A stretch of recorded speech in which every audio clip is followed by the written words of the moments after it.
Hi readers, Mrs. Hintz is here, and today I'd like to share with you one of my favorite books. If you like science fiction and with plenty of suspense, then I have a book for you. The title is Life as We Know It by Beth Pfeffer. And as we know scientifically, the moon controls the tides and the gravitational pull of the Earth. But what happens if our moon is hit by an asteroid? What happens? Well, that's where our story takes us. Our main character is Miranda, and she's a 16-year-old girl who lives with her mom, two brothers, in the rural section of Pennsylvania. And she starts to write a diary about the day that the asteroid hits. On May 18th. This morning seems like a million years ago. I remember seeing the moon in the sunrise sky. It was a half moon, but it was clearly visible, and I looked at it and I thought about how tonight the asteroid was going to hit it and how exciting it will be. That evening, everybody was out on the street. People were having barbecues, and everyone was out in the front of the street. It was like a big block party. When it got closer to 9:30, things really got quiet. You could sense how we were all craning our necks, looking towards the sky. My brother Johnny was at the telescope, and he was the first one who shouted that the asteroid was coming. We could see it in the night sky, and then we all could. The biggest shooting star you could ever see. It was a lot smaller than the moon, but the biggest thing I've ever seen in the sky.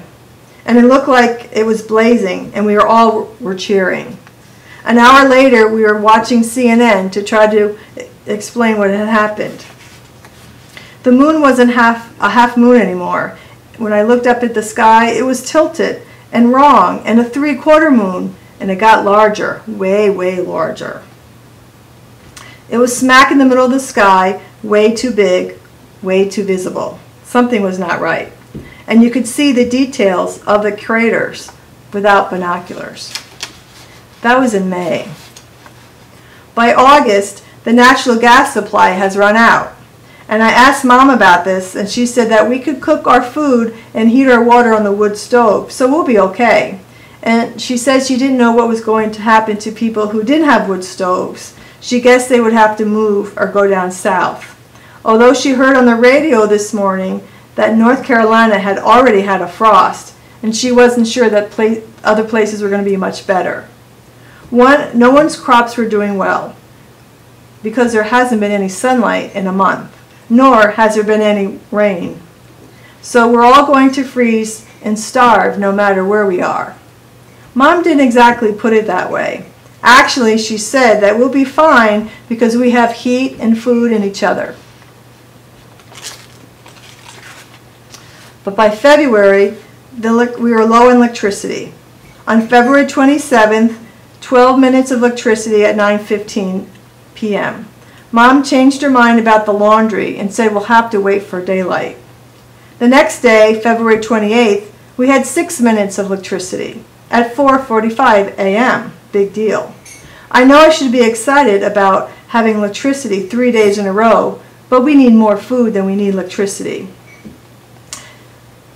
It scares me a little that Mom is willing to burn up the batteries by listening to the radio. I think it's her way of accepting that there's no point to the batteries outliving us. I wonder who will read our names on the radio after we've died of such starvation. Oh my. How long can Miranda and her family endure this? I suggest you read the book to find out. You could acquire this book at our book fair today, and I assure you it's a great read. Have fun. I'm Mrs. Hintz, and I approve this message.